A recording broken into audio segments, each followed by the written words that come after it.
We're back to 1944 to look at a film that's not your typical Hollywood war epic. It's a documentary called Target for Today, and it gives us a raw, unfiltered look into the heart of the American war effort during World War II. Target for Today isn't a story of actors in a studio. It's a gripping account of a real-life bombing mission, from the intense planning stages to the perilous flight over enemy territory. The film follows the men of the U.S. Army Air Force's 8th Air Force as they prepare for and carry out a daylight raid on industrial targets in Nazi Germany. We see the faces of real servicemen, the pilots, the navigators, the gunners, all playing their own parts in this high-stakes drama. What makes this film so remarkable is its authenticity. Directed by William Keighley, Target for Today was filmed with unprecedented access to every level of the operation. You're in the briefing rooms, you're on the airfields, and you're in the skies with the B-17 and B-24 bombers. The combat footage is real, a stark reminder of the dangers these men faced. General Hap Arnold, the head of the Army Air Forces, called the missions depicted in the film the greatest strike ever, a testament to their importance in crippling the German war machine. Interestingly, Target for Today was more than just a military film. It was also shown in civilian theaters across the United States. The goal was to bring the reality of the war home to the American people, and to encourage them to support the war effort by buying war bonds. It was a powerful piece of propaganda, but also a deeply humanizing look at the individuals who fought in the skies over Europe. So, if you want to understand the air war of World War II, beyond the special effects and Hollywood glamour, Target for Today is a must-see. It's a time capsule, a tribute, and a stunning piece of documentary filmmaking.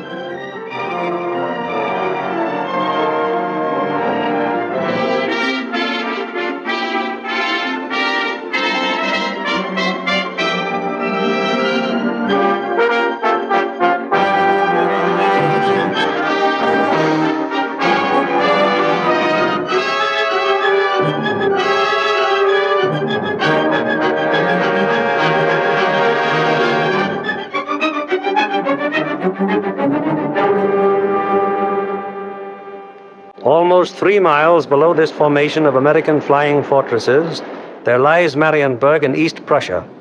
Up to this moment, one of the most important cogs in Germany's war machine. The specific target on which this lead bombardier is lining up his bomb sight is the Focke-Wulf 190 plant. Up to this instant, this aircraft factory has been accounting for almost 50% of Germany's total FW-190 fighter assembly. Bombs away. Tons of bombs rain down in a tight pattern of destruction. This, remember, is no area attack. It is an assault on one single target, and any bomb that falls outside that target has failed to achieve its purpose. The assembly of fighters in this Focke-Wulf factory has come to a sudden and violent end. To many, the bombing of Germany probably seems to be little more than a series of capricious adventures, one attack unconnected in any way with the one that preceded it or the one that will follow it.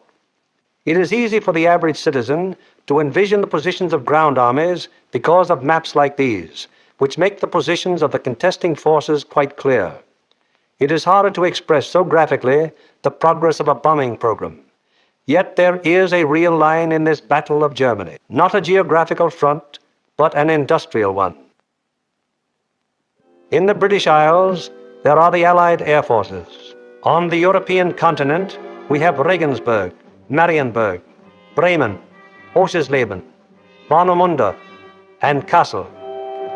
These are the major German fighter assembly plants, and as such are actually the center of Germany's industrial defense line. However, these are only the places where the aircraft is assembled into the finished fighting machine.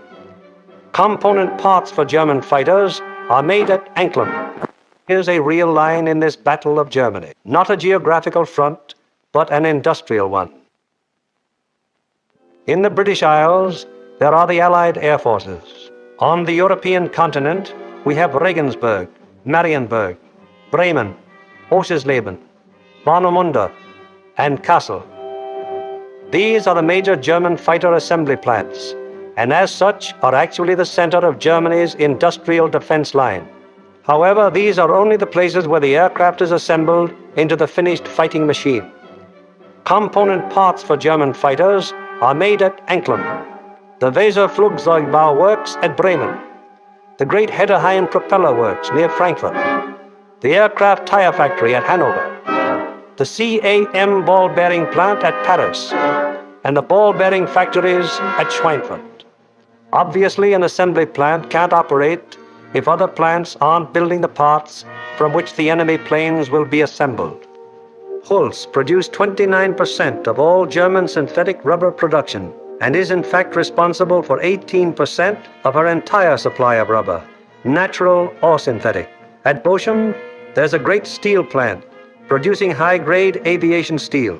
Herøya, up in Norway, is a great producer of aluminum and magnesium, metals which figure importantly in aircraft production. At Ham, there are great railroad marshalling yards, having a capacity of 10,000 freight cars a day.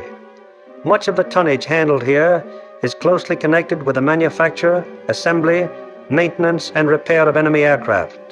And so it is all over Germany and occupied Europe. Everywhere there are plants and installations that contribute directly or indirectly to the making of German aircraft. Industrial bastions which must first be ripped apart before the enemy's armies can be destroyed.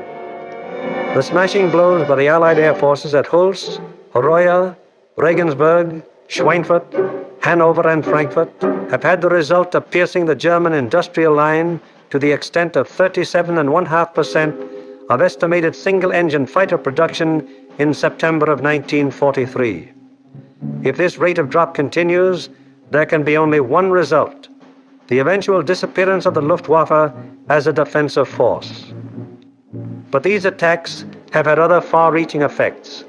For instance, in January of 1943, just when the 8th Bomber Command had started daylight attacks against Germany proper, 42% of the German fighter strength was concentrated in Western Europe, 33% of it in Russia, and 25% in the Mediterranean area.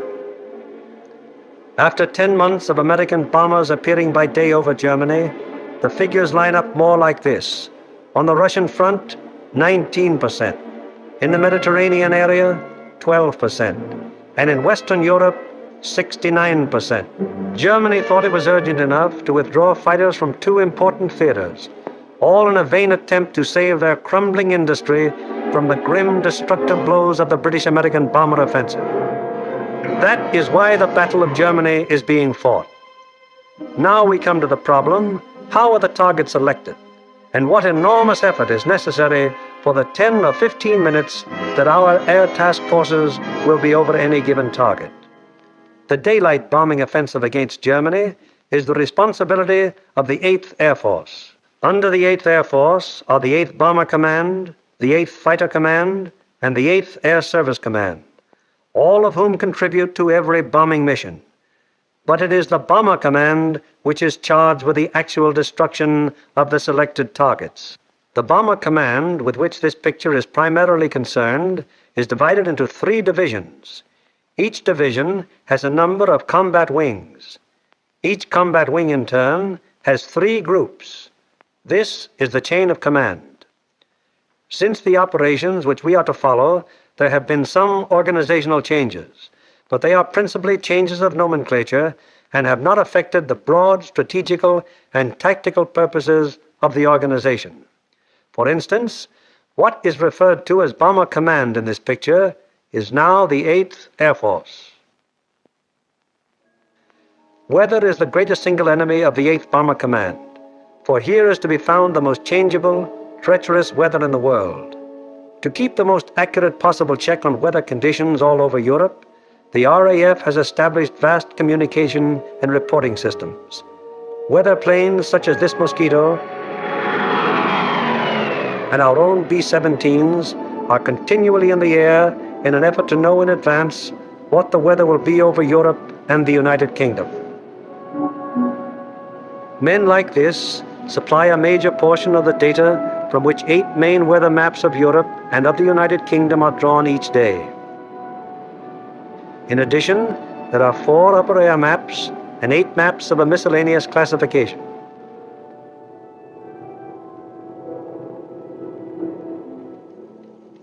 In this room, all weather information is collected, coordinated by the RAF, and sent out by teletype to every responsible command.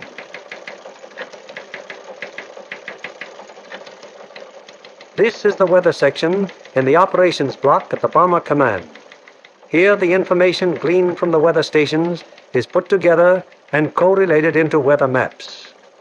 Accurate predictions must be made as to the direction and speed of the wind, downward and forward visibility, temperature, humidity, possible icing conditions, and probable atmospheric pressure at the bases, en route, and over the target.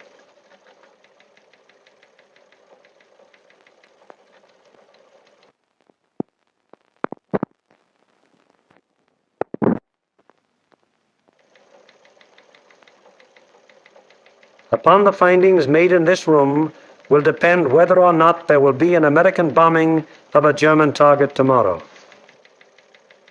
This is the operations room of the Bomber Command. Here is where the wheels are put in motion for any American bombing attack. Right now, the officers you see are waiting for the Commanding General's morning conference. They are the A3 or operations officer, the operational intelligence officer, a weather officer, and other members of the staff.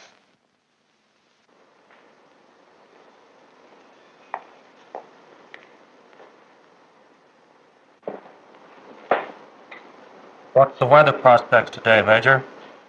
Looks like most of Germany will be pretty good, sir. But we have a warm front approaching from down here, which we do not expect to affect the bases until late in the evening. How's the weather at Anklam? At Anklam, sir, we expect 2 to 5 tenths of low cloud and small amounts of middle and high cloud above 18,000 feet. Visibility 6 to 8 miles. How about Marienburg? At Marienburg, 2 to 4 tenths of low cloud, little or no middle or high cloud, visibility 6 to 8 miles. What will it be at Danzig and Gdynia? At Danzig and Gdynia, sir, 2 to 5 tenths of low cloud, 2 to 4 tenths of high cloud above 23,000 feet. Visibility in there about 5 miles. Give me the map of Anklam and the picture of the aircraft factory there. Yes.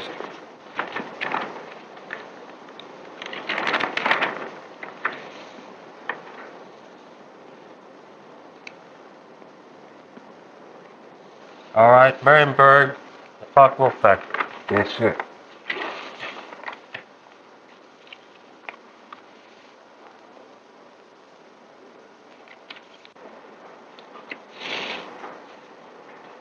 We will attack Marienburg with 2 combat wings, Anklam with 2 combat wings, shipyards of Danzig with 2 combat wings, and the port facilities at Gdynia with 2 combat wings. That will require a maximum effort.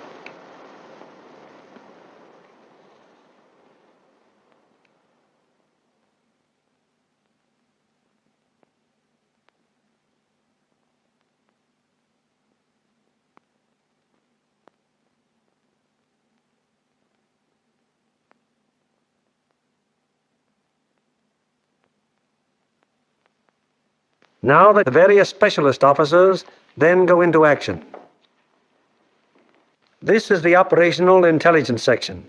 Here are target files containing complete information as to the type, construction, and vulnerability of the targets. This data is gathered both from photo interpretation of aerial pictures and from confidential ground sources. On the basis of this information, the aiming point for the attack will be selected. The aiming point is a building or installation in the approximate center of the target. Here, operational research experts are minutely studying the architectural and construction details of the targets. It will be their duty to recommend, on the basis of studies previously made, the types of bombs and the proper fusing to accomplish the greatest possible destruction of the objective. These studies of the Arado factory at Anklam are immensely important, since the nose and tail fuses of the bomb can be adjusted to give varying degrees of delay between the time of initial impact and the explosion. For example, an improperly fused bomb would react something like this. Result: very superficial damage that may hardly even cause delay in production. On the other hand, here's what happens when a properly fused bomb strikes the same factory. 2 bombs of exactly identical weight and explosive power have totally different effects because one was fused properly and the other was not. It is the responsibility of the operational research section to determine proper bomb fusing. Here, the commanding general and the operations officer are working out the overall planning of each of the missions with the staff bombardier, the staff navigator, and the flak officer. This is a complex business because of the multiple nature of the attack. We'll attack Akelum 1 hour before we attack the other targets. That should draw most of the German fighters on the Akelum force. The Akelum force is big enough to take care of itself. You mean along the same course, sir? No, send them a little south. They'll act as a better diversion. This would be the best place across the coast from the standpoint of pilotage. But, sir, the flak concentration at that point is quite heavy, the heaviest along the coast. We could rather move them a little further south, where the general suggests, and they would not run into flak difficulties at that point. How is that for the navigation viewpoint? That's a very good landfall, sir. All right, we'll cross at that point, and you adjust the flight times accordingly. Take care of it, Darrell. Listen. While this is going on, the various liaison officers stationed at Bomber Command headquarters are busy keeping their respective commands acquainted with the course of events. The closest liaison is maintained with both the RAF Fighter and Bomber Commands, the Royal Navy, the 8th Fighter Command, and the 9th Bomber Command. It is through these liaison officers that requests will be made for the necessary fighter support, diversionary effort by the medium bombers, air-sea rescue patrols, and so on. Officers at Fighter Command immediately look up Plan Number 2340 to find out what part the fighters are expected to play in the next day's operations. Similarly, the 9th Air Force is informed that Bomber Command intends to lay on Plan Number 2340.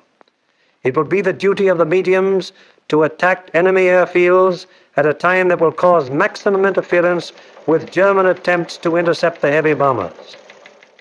Right now, weather officers are getting ready their forecast for the General's late afternoon conference, where final decisions will be made. Right in there as planned. Yeah, it should. Should be okay. Thanks. Good enough. Bye. Does your morning forecast still hold? Yes, sir, there's practically no change in the situation, and we still expect the base weather to hold up for return. Send out the field order exactly as planned. Yes. Get me the 1st, 2nd, and 3rd divisions on a conference call, please. Already with your conference call. Go ahead, please. Can you scramble? Okay. Over. Okay, over. Over. Okay, there's a mission tomorrow. Maximum effort with 5 task forces. The 1st task force, comprising 6 groups of the 1st Division, will hit 3948. 3948. Secondary, 8731. 8731. Last resort, 9009. 9009. The 2nd Task Force, comprising 5 groups of the 3rd Division, will hit 6848. 6848. Secondary, 6424. 6424. Last resort, 5381. 5381. The 3rd Task Force will comprise 4 groups of the 2nd Division, which will hit 6424. 6424.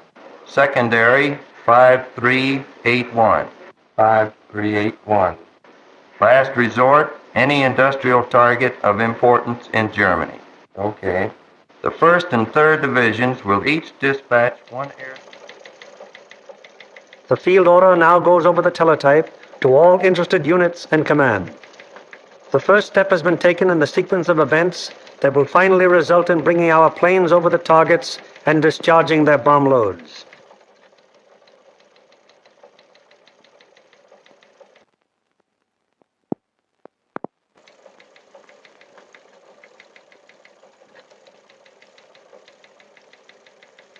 Command has conceived the mission and laid out general plans and routes. Division now plans in detail what command has ordered. The actual time of assembly of the various task forces is determined. The combat wings are assigned to their specific task forces, and the routes from assembly to rendezvous points and the target are charted. Many considerations go into the selection of the routes. Here is the commanding general of the 1st Division, which you will remember has 2 targets for tomorrow, Anklam and Gdynia. Control point here at 0 hour. Another control point here for the northern unit, 0 plus 40 minutes. The other friendly... From that timing, where will that put our northern force at the time that our southern force hits the IP? The northern force should be about the east coast of Denmark at that time, sir. It looks like we're going to catch all the fighters on the southern force, aren't we? Looks very much that way, sir. I think we'd better bend that route around so it's headed toward Berlin. If we can pin those German fighters down in Berlin until we can get started home, they'll never catch us. At the 2nd Division, the target for tomorrow is Danzig. Danzig, eh? That's fine. How many ships do we have tomorrow? Well, sir, if you recall, General, on our last mission we had heavy battle damage, and not all those aircraft are repaired yet. Call up the wing commanders and have them put pressure on the groups. Get their maintenance crews to work on these ships tonight, and get every possible airplane on the line in the morning. The 3rd Division, which will have for its targets Marienburg and Gdynia. Looks pretty good, sir. We're going to be right over a lake there for a good checkpoint at the turn. Going in against the sun. The sun will be at our back, sir. Defenses at the target. Major Frost, what about the flak defenses? Sir, the upper target, there are 24 guns. That approach is good. The lower target isn't defended by heavy guns. No heavy guns whatever at Marienburg. None, sir. The division's operations officer bases his precise plans on aircraft and crews available at the various groups. He then calls the combat wings to give them advance information before the field order actually arrives. Operator, give me combat wings for conference, please. Okay. Scramble, over. Okay. Over. Over. For tomorrow, 1st Bomb Division will be called on for 2 task forces. First task force will be made up of 2 combat wings on targets 3, 9, 4, 8. 3, 9, 4, 8. 8, 7, 3, 1. 8, 7, 3, 1. Last resort 9, 0, 0, 9. Lead group in this task force.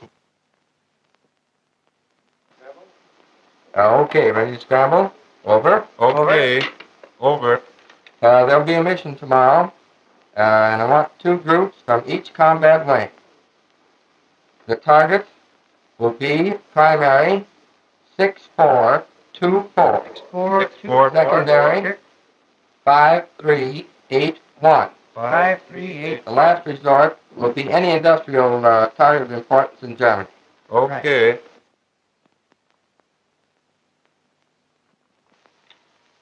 There's an order coming through. The 3rd Division will furnish 8 groups. 1st and 2nd wings, comprising the 2nd Task Force, will hit 6848. 6848. Secondary 6424. 6424. Last resort 5381. 5381. Last resort. Bomb load 500-pound GPs fused, 1/10 nose, 1/100 tail. 1/10 nose, 1/100 tail. This is operations of the combat wing, a purely tactical unit having absolutely no administrative functions whatsoever. How do you intend to make it? Sir, we'll assemble over Molesworth. Problems of takeoff and assembly are the particular specialized function of this organization. It is the primary business of the combat wing to get the airplanes of its group into the air at the proper times and to get them assembled once in the air. Field order requires that we provide the 2nd Combat Wing and the 2nd Air Task Force. 89th Group will lead, 81st Group will be high, and 63rd Group will be low. That means that Colonel Whitten will lead the combat wing on this mission? That'll be fine. The Bomber Command has asked for a maximum effort. That means every available plane is to be gotten into the air. Ramsey, this field order has called for 3,100 gallons for the H's due to the distance. Now, they've called for maximum bomb load. How about that for the weight? I think we'd better put 8 bombs in the H's and 12 in the D's. That keeps us around 65,000 pounds. How about the CG? CG is well forward, and I think it'll work out very well because of it downhole for a long period of time. All right, we'll have 8 in the H's and maximum in the Ds. Most of the groups are going further than an American bomber has gone before. Combat wings must work out precisely the maximum bomb load in relation to the required gas load. Decisions made in this and other matters are added to the division's field order and passed on to the groups, the ultimate tactical unit, to the men who get the planes in the air and fly the mission. On the basis of the alert telephoned down to the group by the combat wing, the various agencies necessary to get the planes airborne on their mission wheel into action. Intelligence, operations, weather, signals, group navigators and bombardiers have the grave responsibility of passing on and making clear to the combat crews the vital target and route information furnished by Bomber Command and Bomb Division. The proper information folders, maps, weather maps and charts, and photographs have to be selected by the various group officers and then the information therein passed on to the crews. In dispersal areas, ground crews are getting their planes in condition to fly the mission. The normal work of keeping an airplane fit for operation is enormous, even in peacetime. When you add to this already great job the element of battle damage, the problem becomes gigantic. Engines, wings, propellers, controls, wiring, fuel system, oxygen system, the 1,001 elements that go to make up the complex mechanics of a heavy bombardment plane all must be kept in perfect shape. The failure of any one of them on a mission can easily mean the loss of the plane and its personnel, or at best, such a failure will cause the plane to abort, that is, return to its base without having reached the target. It was originally estimated that about 37.5% of planes on hand would be effective at one time.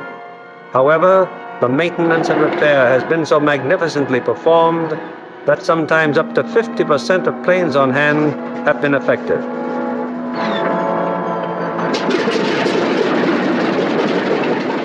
Ordnance is already at work, getting the bombs in their racks and loading ammunition onto the plane.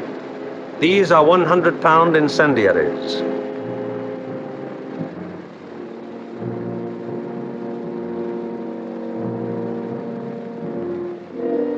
These are 500-pound general-purpose bombs. And these are 1,000-pound GPs.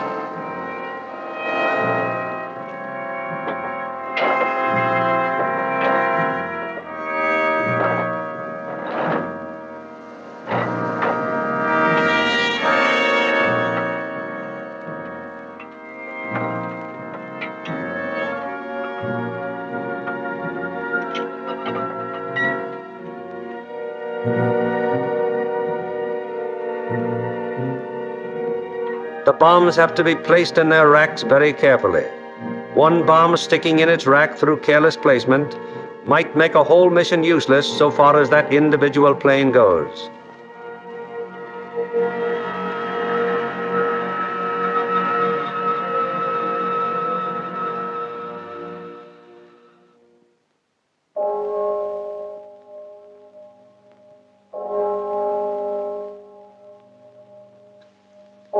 Three o'clock in the morning.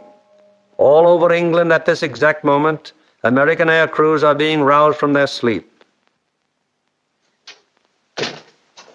Okay, fellas, roll out. We have a mission this morning. Breakfast in half an hour. Captain Kirk, Captain Thompson, Lieutenant Buska, Ackerson, Alloway, and Hawker scheduled to fly. We'll stop it up. 3 o'clock. This is a hell of a time to get a man out of bed. You said it, Doc.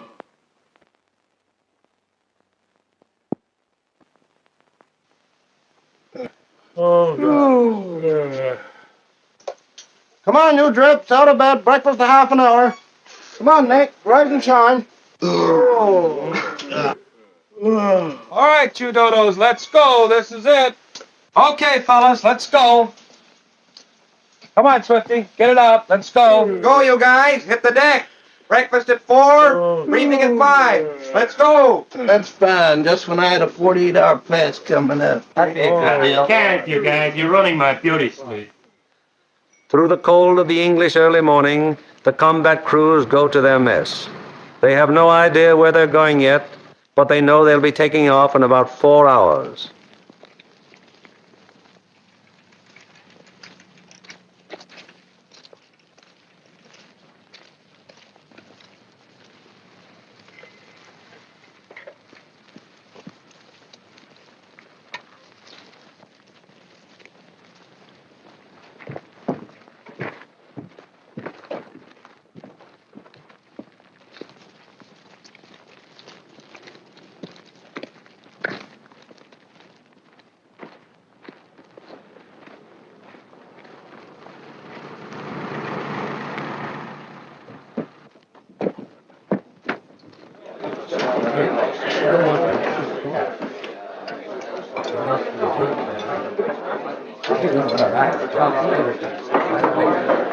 Well, boys, I wonder where we'll be today.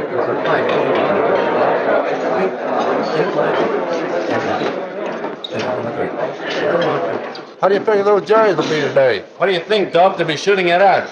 Sometimes I don't think those Jerrys got proper respect for us. Well, what do you expect, Buster, the way you shoot? Gee, look who's talking. You couldn't hit a cow on the flank with a bow feather. Yeah, how about those 2 Jerrys I slapped down over Swainman? I'll tell you what happened there. They heard that I was on a tail slams and they fainted from fright, that's all. And so it goes. The 4,000 men who will go on this mission all know it will be a rugged deal. For some of them, it's their first mission. Others are veterans of many. Happy to get through. Now, at all the groups in the Bomber Command, the aircrews are assembling in the briefing rooms to learn the target for today. Okay, boys, let's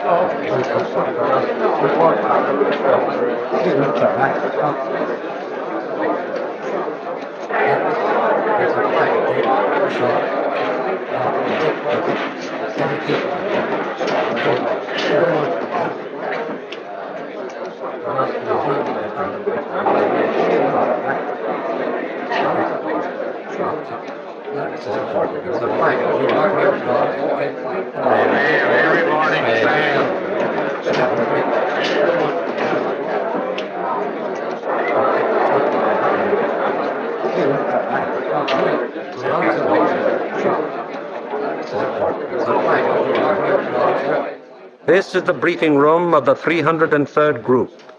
Here in a few minutes, the nature, locale, and route of today's mission will be made known to the men who fly it.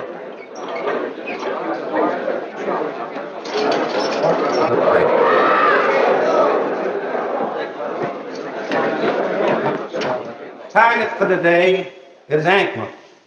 Specifically, you are to destroy the Arado factory. This plant manufactures aircraft components, principally wing and tail assemblies for the Focke-Wulf 190. The parts are then shipped to New Brandenburg for assembly. I cannot stress upon you too much the importance of this target. If it is successfully destroyed, it will have a very serious effect on Germany's aircraft production. Lights, please. Your IP is on the northwest side of New Brandenburg. Your heading on your run-up will be 45 degrees true. Immediately after your turn, you have an aerodrome on your right, almost directly north of the town. You should be able to pick out Friedland, 6 miles to your right and halfway between your IP and the target. Along this route, you should be able to see the main line railroad and the main road. From Friedland, the main road moves in toward your run-up and goes into Anklam, but the railroad terminates at Friedland. Shortly after passing Friedland, you will see a peculiarly formed wooded area on the right of your course. From here, pick out the aerodrome slightly southwest of the city and the intersection of the main railroad and the Peene River just outside of the town to the north. Night target map.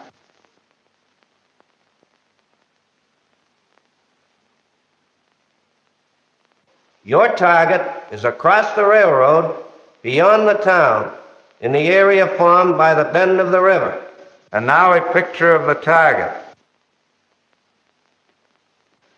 This group of buildings here is your target. This building will be the aiming point. If your bomb pattern is concentrated in this area, it should very effectively knock out the factory. Lights, please. At the 379th, the intelligence briefing continued. These groups will bomb from an altitude of 13,000 feet. We feel that this low altitude will be equalized by the element of surprise which is with us, and it should ensure a thorough and complete finding of the target. Another task force is hitting the FW-190 assembly plant at Marienburg. If the two missions are successful, 65% of Jerry's remaining FW-190 production and assembly facilities will be destroyed. At the 384th, Other forces are attacking submarine yards, aircraft assembly plants, and units of the German fleet at Danzig and Gdynia. If these attacks succeed, they will destroy 13.5% of Germany's remaining U-boat construction and will destroy or immobilize a large section of the German Navy. The overall result of all four attacks will be to show the Hun that his efforts to protect his key industries by moving them to the east will be unsuccessful. It'll show him that we will seek out his industry and destroy it wherever he places it. At the 351st, the intelligence briefing is completed. Your secondary target this morning is the air park at Tutov. This contains a fork-roof assembly plant, a bombardier school, and you'll love this. It's the country club of the German Air Force. Should you be unable to bomb either of those two targets, then in that case, you'll attempt to bomb the last resort target, which is the Heinkel assembly plant at Rostov. This is the only complete Heinkel unit in North Germany. It should be easily identified by the airfield adjoining, which has 6 intersecting runways running from 1,000 to 1,600 yards, and they're full of nice, fat, juicy Heinkels. A weather officer briefs the crews of the 305th group going to Gdynia. The synoptic situation today is this. We have a high-pressure system centered over northwest Europe, up here near Finland, extending southwestward down across the British Isles, causing an influx of south and southwesterly air going up in this direction, hence causing little or no cloud in the area up there and toward your target. There are no fronts to affect your route today except a tunnel system off to the west, which will cause an increase of medium and high clouds as you come back across the North Sea. Lights, please. At takeoff time, there will be 0 to 3/10 low clouds, also a layer of high clouds above 23,000 feet, 4 to 6/10 in amount. Also a middle layer of clouds in there between 10 and 12,000 feet. These medium and high clouds decreasing out over the North Sea to 3 to 5/10 each in amount. The low clouds will increase as you go out toward the North Sea to 3 to 5/10. Base 1,500 to 2,000 feet, tops 4 to 5,000 feet. There will be some fog patches over England, visibility 1 to 2 miles, except in those fog patches 500 to 1,000 yards. Visibility increasing rapidly out over the North Sea and the remainder of your route to 4 to 6 miles. The high clouds continuing 3 to 5/10, and also the middle clouds on toward the target, decreasing to 0 at the target. Low clouds continuing 3 to 5/10, decreasing to 2 to 4/10 at the target, base 2,000 feet, tops 5,000 feet. Visibility 4 to 6 miles.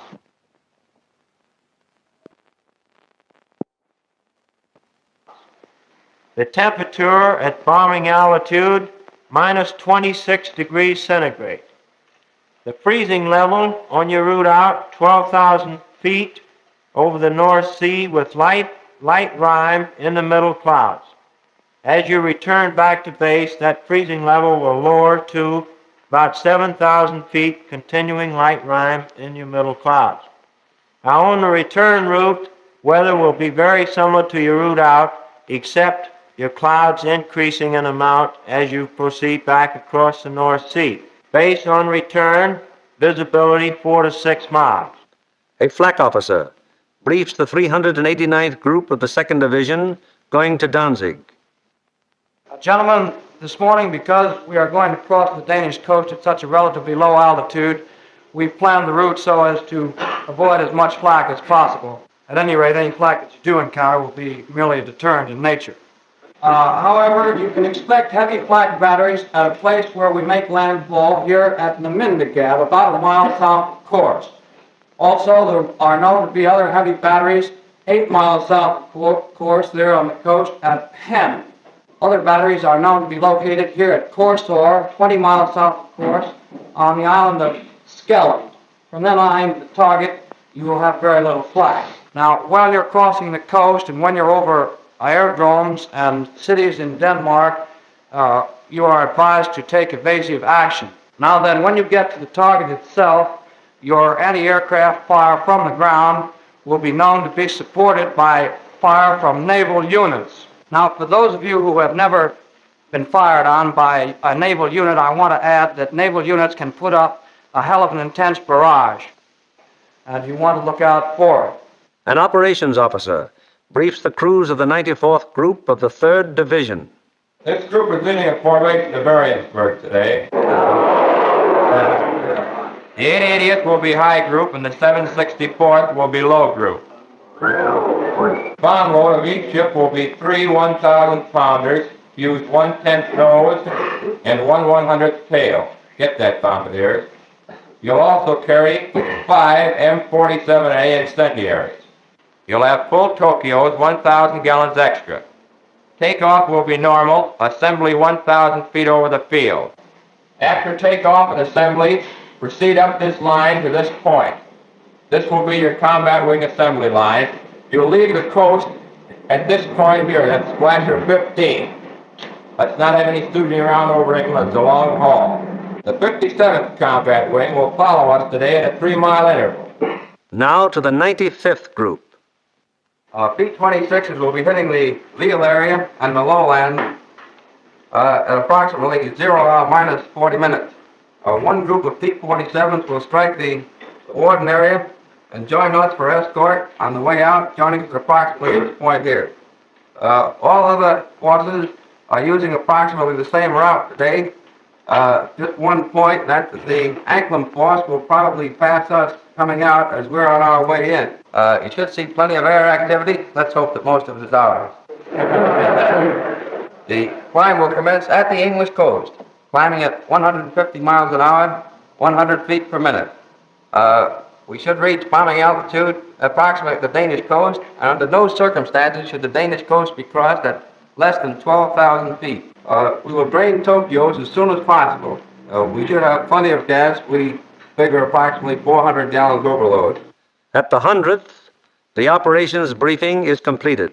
Flag loop formation today, groups echelon to the right. Still a point 75 miles from the enemy coast, where normal combat wing formation will be assumed. For visibility, everybody use Aldous lamp.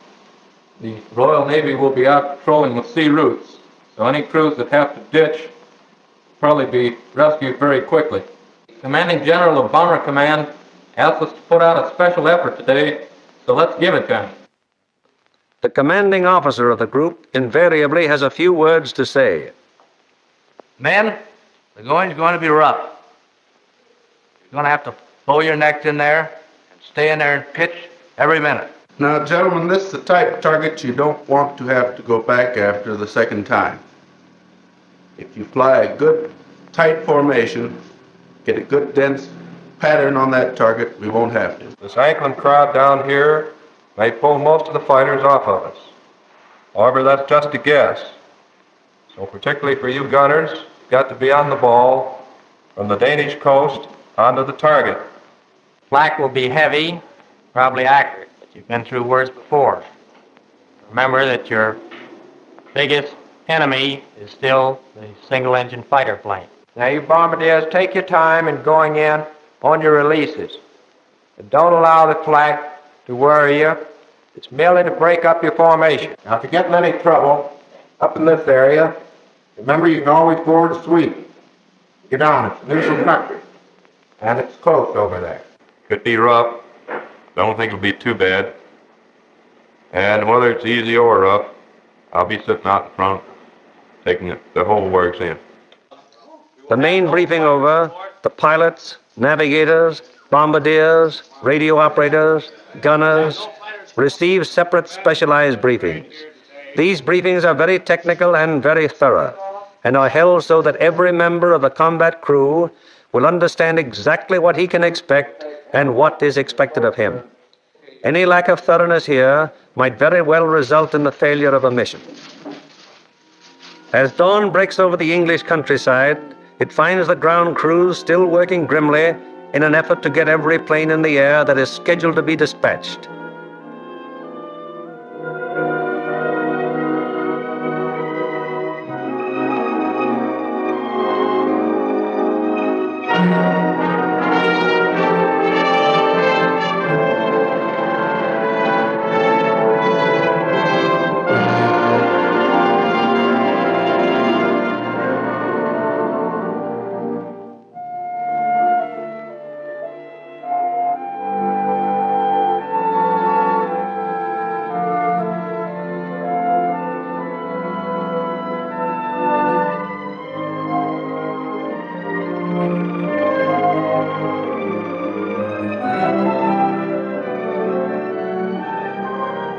These men take as fierce a pride in their planes as do the aircrews. To each of them, it is a personal tragedy, reflecting in some way on their capabilities when their airplane is forced to turn back without having completed its mission, or when they have been unable to get an expected plane ready in time for a mission. It's getting on to the time when the combat crews go to their planes. Here they are in the crew room, putting on their flying clothes. Clothes and equipment especially constructed to ward off the intense sub-zero cold which they will encounter so shortly.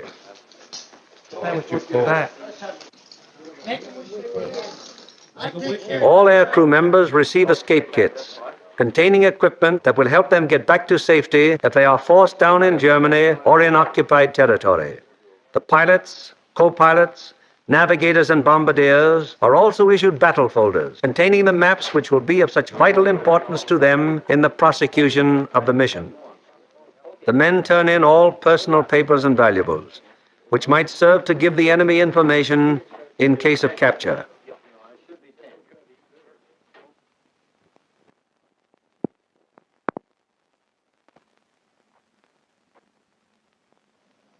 Some of the crew members turn to their chaplain, whose ministrations are always available to the men of the bomber bases. Most of all, is the effort of thee, my God, serve with all my love. I firmly resolve with the help of thy gracious sister, confess my sins and penance, amend my life. Amen. Misericorde bestoni potens Deus et mysticas festus peduca post vitam aeternam. Amen. In gentium absolutiam mission peccatoribus Dominus.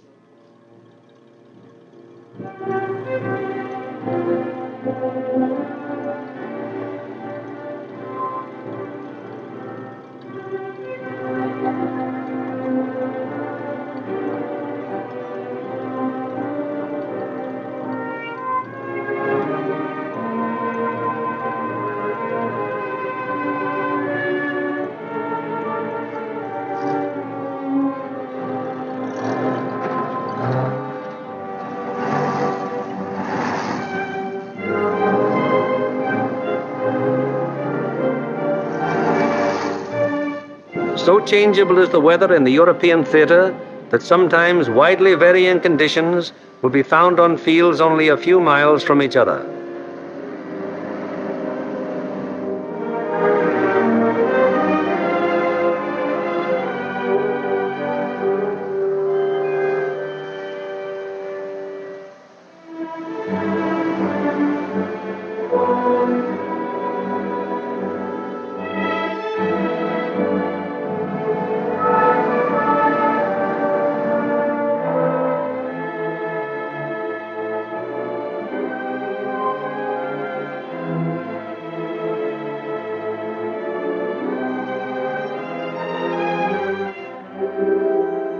And now the last briefing of all.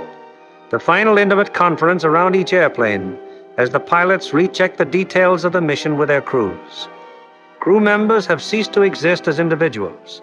They are now 10-man teams, and on the excellence of their teamwork will depend the success of the operation.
On the perimeters of 20-odd fields of the 8th Air Force, more than 400 forts and liberators, with their 4,000 crew members, taxi for the takeoff.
lead plane of each squadron, upon becoming airborne, proceeds for about 90 seconds.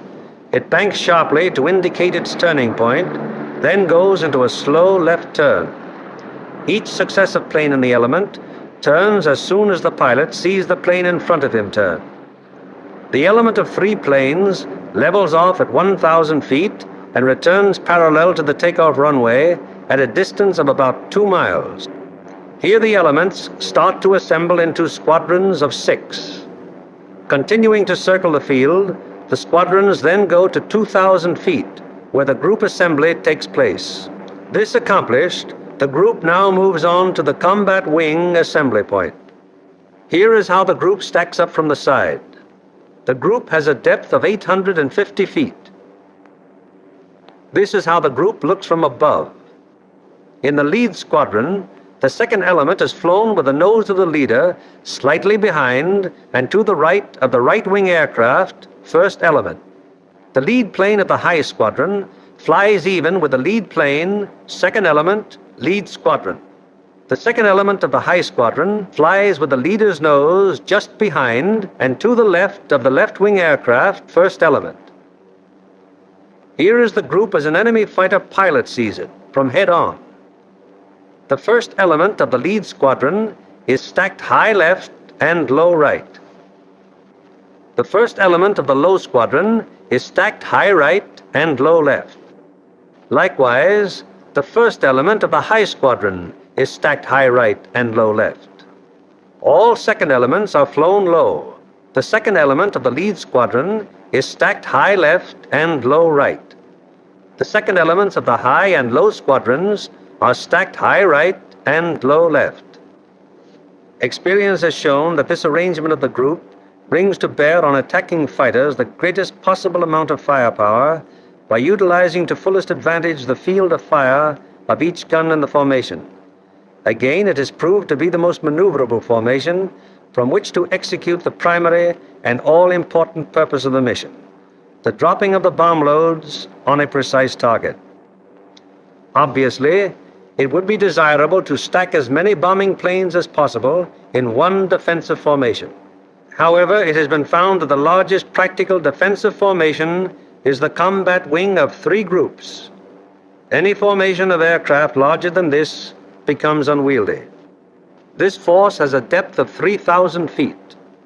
The nose of the lead aircraft of the low group is aligned with the tail and slightly to the left of the rearmost aircraft of the lead element, lead squadron, lead group. The nose of the lead aircraft of the high group is aligned with the tail of the rearmost aircraft of the lead element, lead squadron, lead group.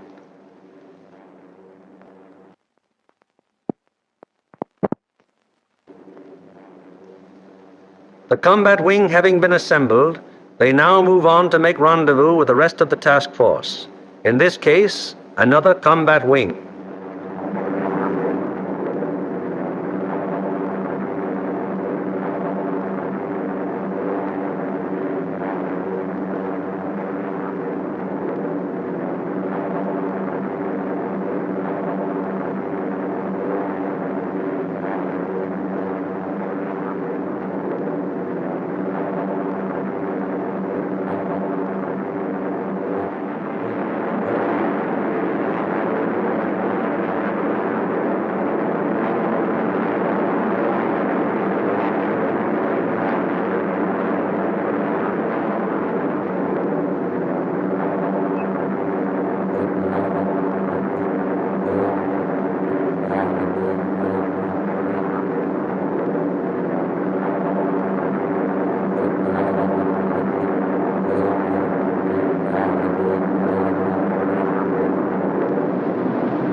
This plane from the force which is to attack Anklam is now approaching the Danish coast, and the formation is subject to enemy attack at any moment.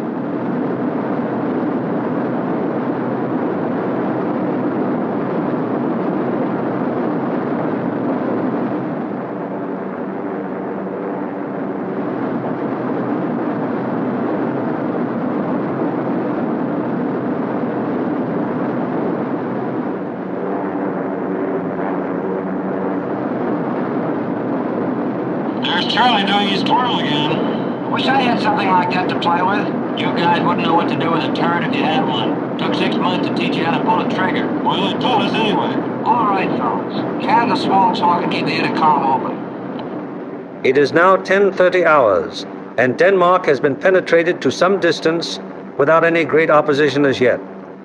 So far, there has been only some light and inaccurate flak at the coastline. Some flak guns have opened up on us.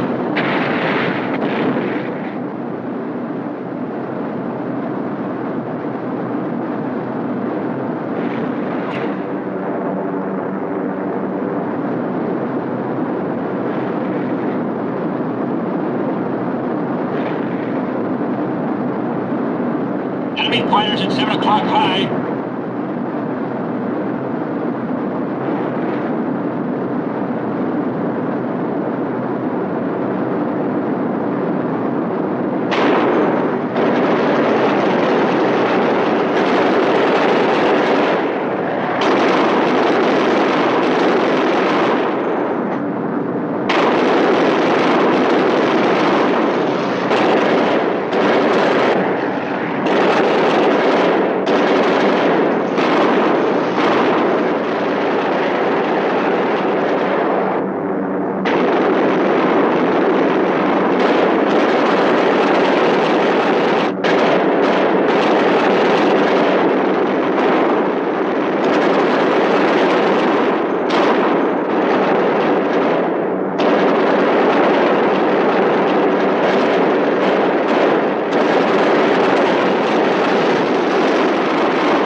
To come out of that dive. Joe, you're firing when they're too far out. Let them get in closer. Closer. Kiss that last guy. He was all my type.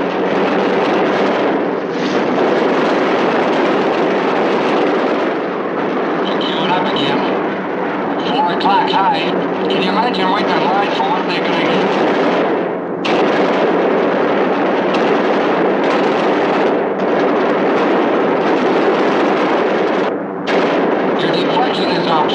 You're firing behind them. That's not me, that's a conscious up on the top turret. Conscious just knocked down another one. Stretch 1 ME-109. I see it in flames at 2 o'clock level. There goes the pilot. Geez, Watson, you let that guy slip right past you. What do you want me to do? Throw him to the him? It's jammed.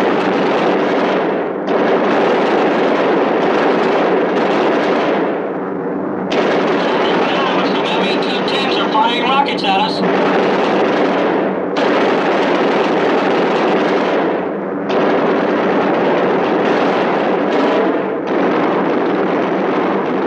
From 10:30 on, the Anklam formation has to contend with constant German fighter attack from all levels and all clock positions. During this time, the gunners aboard the fortresses knock down fighter after fighter.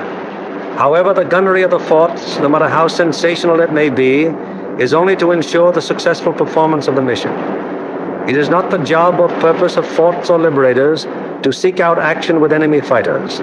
They merely defend themselves against enemy fighter attack so that they can destroy their target and bring their crews back safely to their home bases.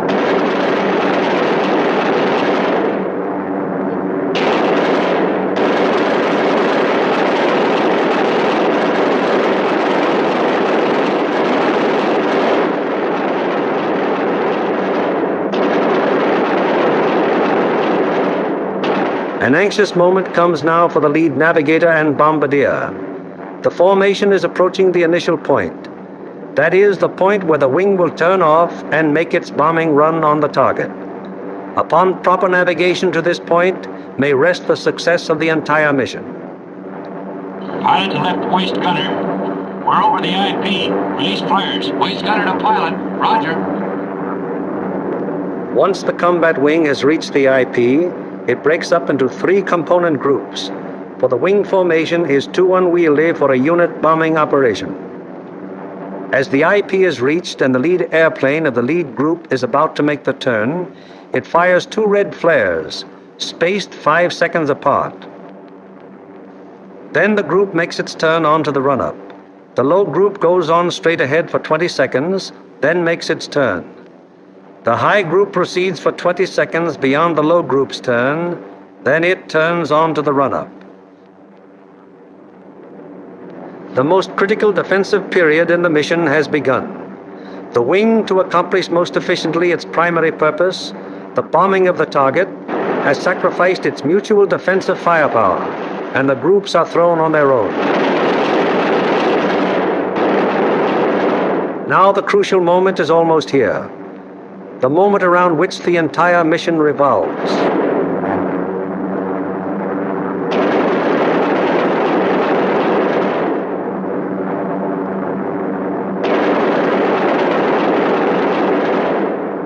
Pilot to bombardier.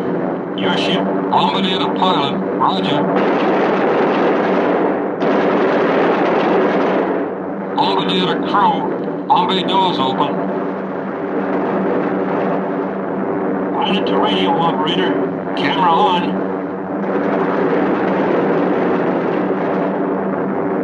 The bomb bay doors open. The group is committed to its attack. No evasive action may be taken until the bombs are away. And at this time, the formation is most vulnerable to attack, both from flak and enemy fighters.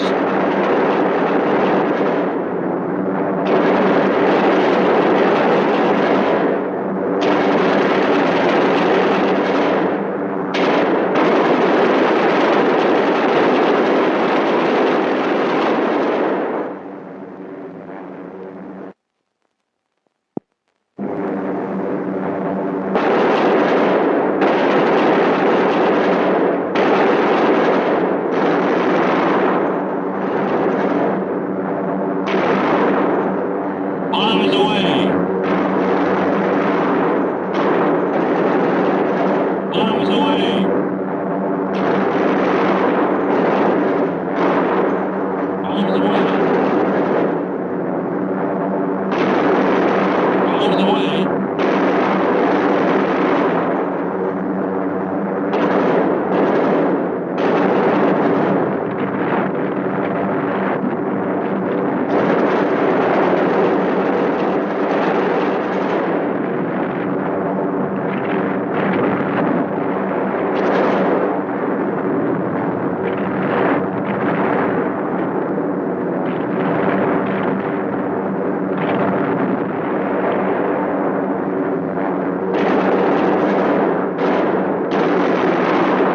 At Marienburg, an hour later, the second task force comes over the target. Bombs away.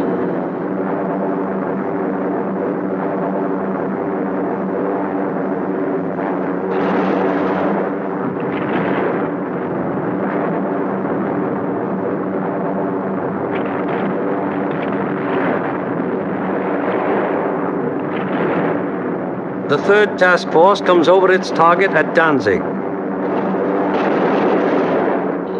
Bombs away.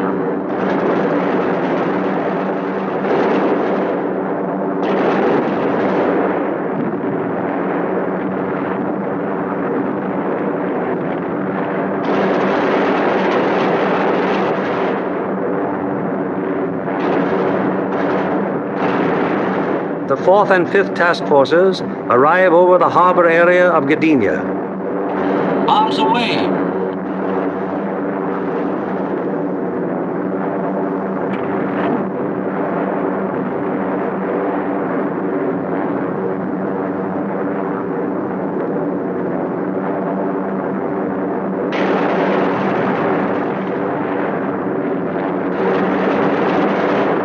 Bombs away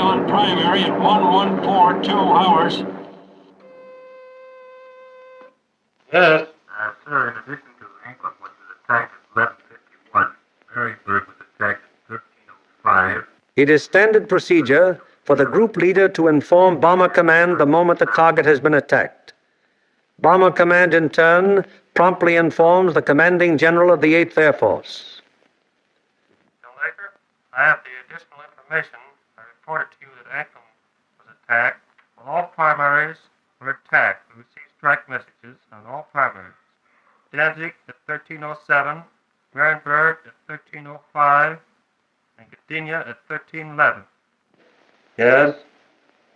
Yes, sir. I'll advise you as soon as they land. After getting bombs away and closing the bomb bay doors, the groups can now defend themselves again, at least to the extent of evasive action against the flak and fighter attack.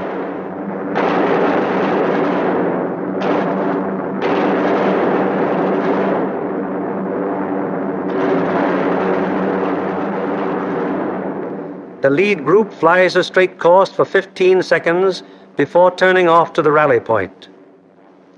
The lead group then proceeds to the rally point at an indicated airspeed of 155 miles per hour, making S-turns meanwhile to permit the trailing groups to catch up.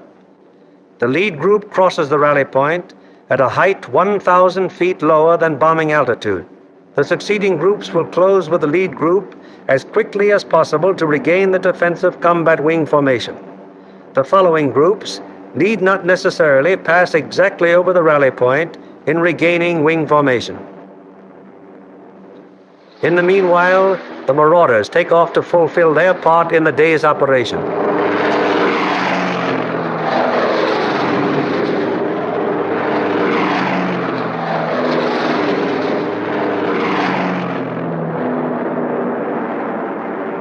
They bomb the aerodrome at Woensdrecht, one of the most important of the enemy's fighter bases.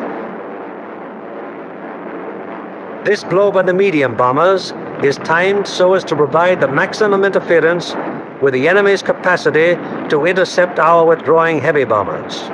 Last off are the fighters. Their great speed will enable them to reach the Leeuwarden district in a short time, sweep the area clear of enemy fighters, then give the heavy bombers withdrawal support from the enemy coast home.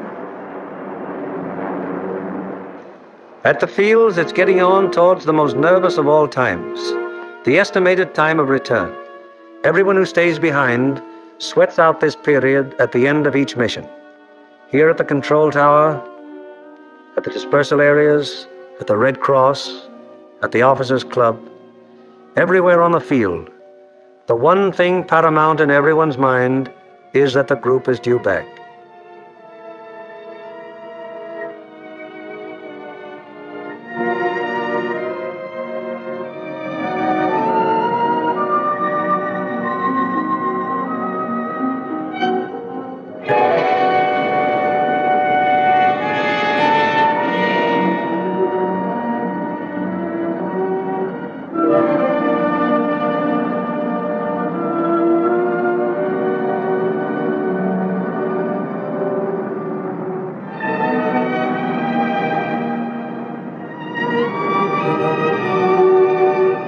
"18 went out to attack the target.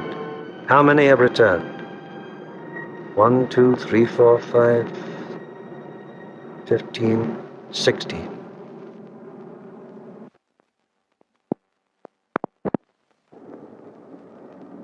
"17, 18. 18 dispatched, 18 returned. 23 dispatched,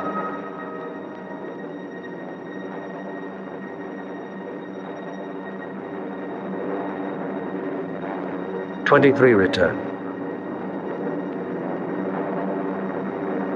However, there are other groups which weren't so fortunate. 18 dispatched, 17 returned. 20 dispatched, 19 returned. 20 dispatched, 14 returned. 19 dispatched, 18 returned. 20 dispatched, 10 return. 18 dispatched. 8 return.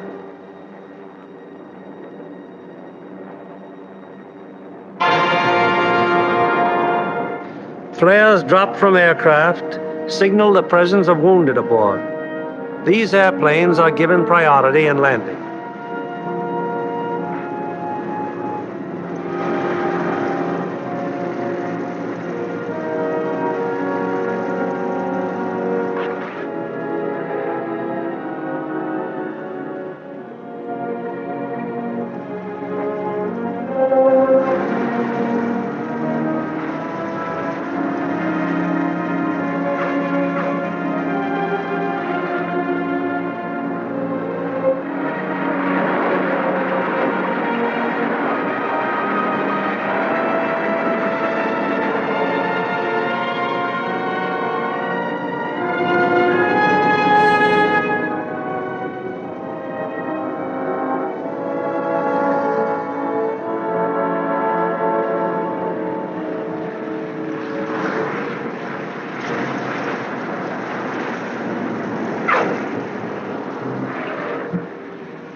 The airmen are home, but their job isn't over yet. Before they can go to their billets for a well-earned rest, they must first undergo one of the most important phases of any mission, interrogation. It is highly important to question the crews at the first possible moment after the mission, while their impressions and memories are still fresh.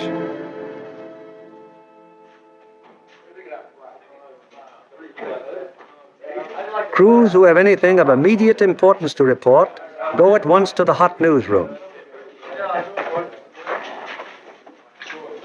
Well, boys, how are they? Well, kind of long, not too rough. Best bombing job we've ever done. Good, good. Somebody in trouble? Yeah, we saw one B-17 go down there just before we made landfall. Where was that? Well, that was at 5240 north. 5240, yeah. 1 degree, 50 minutes east. 0150 east. Yes, and what time was that? That was at 1524. And was that a G-fix? That was a G-fix, yes. And we had the radio operator get on the MFDF section. He sent in the coordinates of the fix. Good. And I had my radio operator turn on his IFF to emergency when we saw it go down. Okay.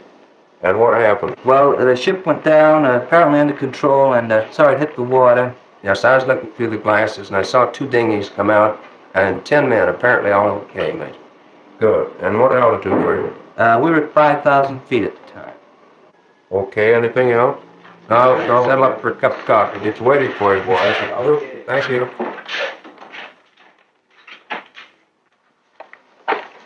Third Division, please.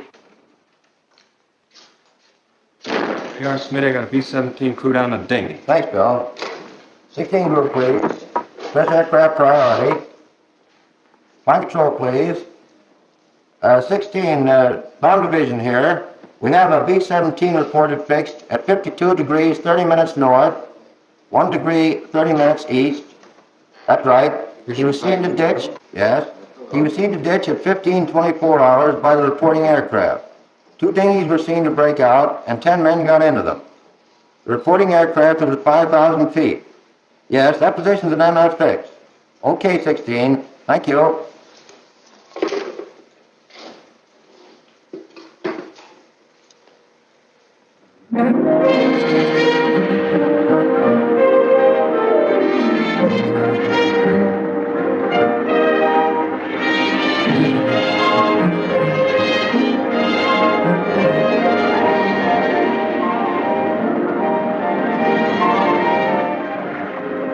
In one way or another, scores of our crews are saved by air-sea rescue from the English Channel and the North Sea, and returned to combat service. Aside from human values, a trained fortress crew is even more valuable than the plane they man, and the work of the air-sea rescue unit has been of enormous value to the 8th Air Force. The hungry crews are fed enough to hold them until they can be interrogated and get to their regular chow. These men are from the groups that went to Anklam. What time did you go over the target? At 11:43 hours, we went in at 12,000 feet. Did you get your bombs on the target? Yeah. What about enemy fighter officers? Well, that's something considered not really Well, let's get some of the details. Where did it begin, Paul? They first jumped us at 10:30 there just off the Danish coast. And how long did the attack continue? They stayed with us to the target and until 13:27. Then at 13:45 we had another group attack that stayed until 14:05. Had a couple more attacks, and the last one was at 15:26 just off the Danish coast coming out. And about how many enemy fighters did you see? Well, I don't know how many might have been repeated, but I saw 60 or 70 myself. I couldn't keep track of them, sir, but I counted about 65. I stopped trying to count when I got to 50, sir. Well, do you think it'd be accurate to say then that your ship saw between 65 and 80 enemy aircraft? Yeah, that's right. What type of enemy aircraft did you encounter? Well, from what I could see from the tail, they threw the book at us. FW-19s, ME-109s, 110s, 210s, Dornians, even JU-87s and 88s. I saw a couple of Focke-Wulf 189s, at least 2 Heinkel 111s. What positions did they attack from? Oh, they came from all over the place. Fighters are pressing home their attacks from 300 to 400 yards. Would you characterize these attacks as determined? Determined? Brother, you can say that again. No, I think those guys are really trying to shoot us down. I wouldn't be surprised. How would you describe the enemy fighter tactics? Well, I describe them as words. If they usually attack in formation, queue up about 300 or 400 yards away, 12, 13 single-engine fighters, come barreling right through the formation. How'd the twin-engine fighters react? They stayed out to the side and above, just out of the range of our guns, and shouted cannons and rockets at us. Then they'd queue up and press home a regular fighter attack. What caliber would you say the cannons were? My guess would be 37 millimeters. What do you think, Adam? What about the rockets? They shot a lot of them. I didn't actually see any hit our formation, but they weren't doing us any good. I saw one of them blow a wing off the 17 below and ahead of us. They started to spin in. Any shoot? No, sir, I didn't see any. Where was this? Over the target, right up to the target of bomb. Fellows notice any distinctive markings on enemy aircraft? Yeah. Oh, quite a few. There are a number of FW-19s, mostly yellow noses, some white noses. No red nose. No, I didn't see. Boy, those yellow-nosed boys really come in close, don't they? Did you see that one come right on our left wing? Yeah, I saw a 109 with black and white diagonal markings under the wings. Black and white. I had a white nose. All right. Yeah. Getting back to those rockets, I believe that Jerry can reload his rocket guns from inside the ship. I think you can. That'd be my guess, too. I saw at least 9 bursts from rocket guns on one ME-210. 9 bursts. Talking about 210s, there was one that came in and shot a cluster. It looked like clay pigeons to me. Say, those things look like baseballs to me. Can you describe that more fully? How did they react? Well, they didn't look like baseballs. It was more like streamlined and smoked all the way down, but they didn't explode. Didn't explode, huh? No. What about planes? I knocked down two. They were making attacks about 5 o'clock level. Yeah, I saw them. One of them blew up in the air, and the other one went down in flames. The pilot of the second one bailed out. That was at 11:44. We were right over the IP. Were any other guns firing at these planes?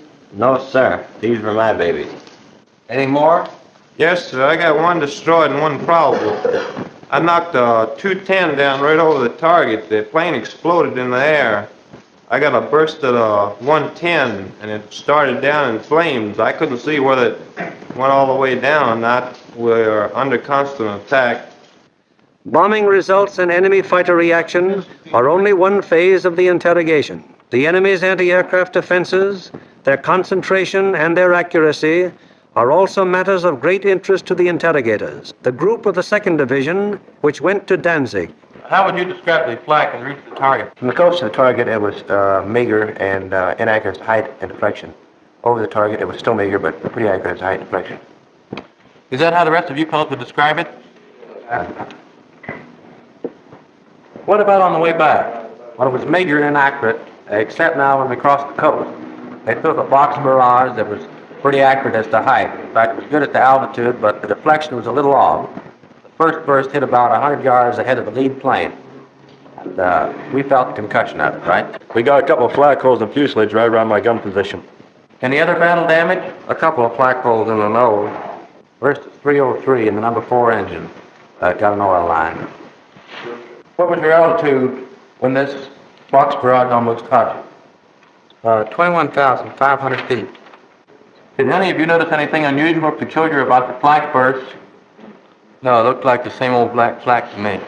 What's the 6 we have seen her? Also valuable to the interrogator is any intelligence that might be picked up by the crews en route to or from the target. Such observations may be completely incidental to the mission, but can prove to be of great value at another time when another target is being attacked. Let's find out what the force attacking Marienburg discovered on their way to and from the target. This smoke screen at Danzig, where did that emanate from? Well, it looked like to me it was coming from off of floats and boats here with smudge spots on them, anchored just a little ways off the coast. Yeah, Ernie, they were shooting it up from the ground, too, and it get up so high and burst and mushroom out. Would you say it was effective? Well, we didn't pass right over the city itself, so we couldn't say definitely, but it looked like to me it'd be pretty doggone effective. Was it all great? Yeah. You see anything else? Yeah, there's a new airport about 2 miles below Danzig there, south of Danzig. What it look like? Pretty large airport with grass runways and a lot of construction at the south end.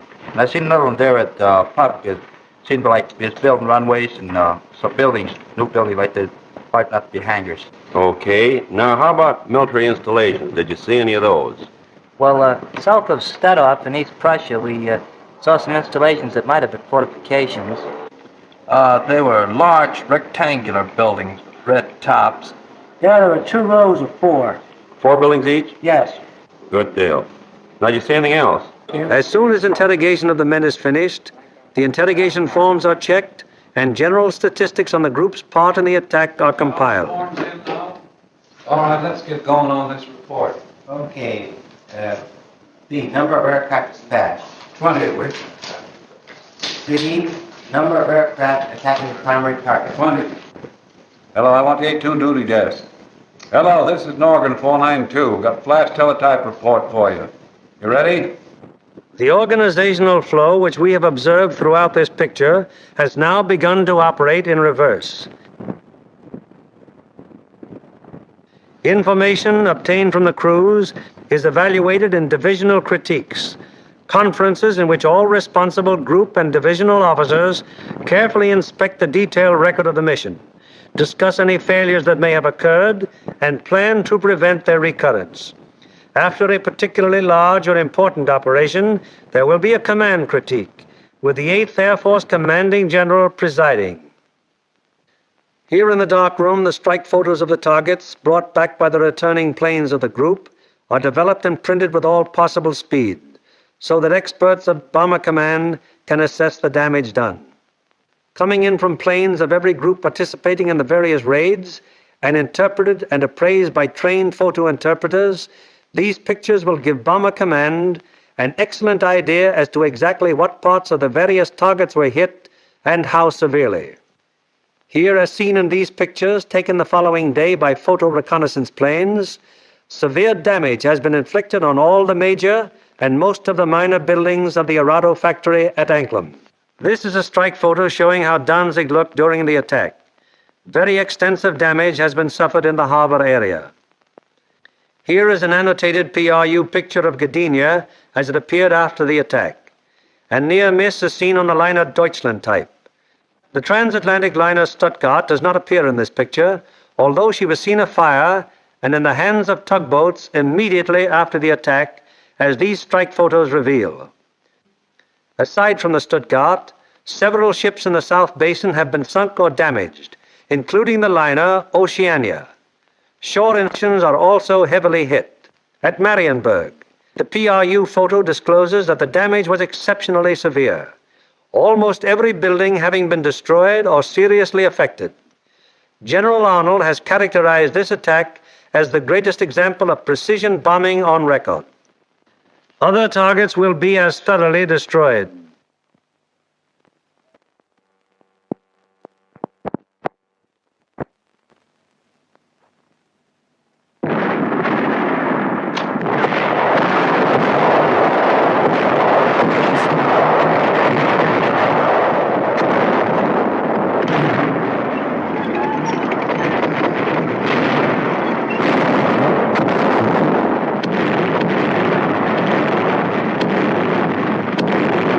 Today, while the invasion armies are pressing the Battle of Europe, the Battle of Germany continues.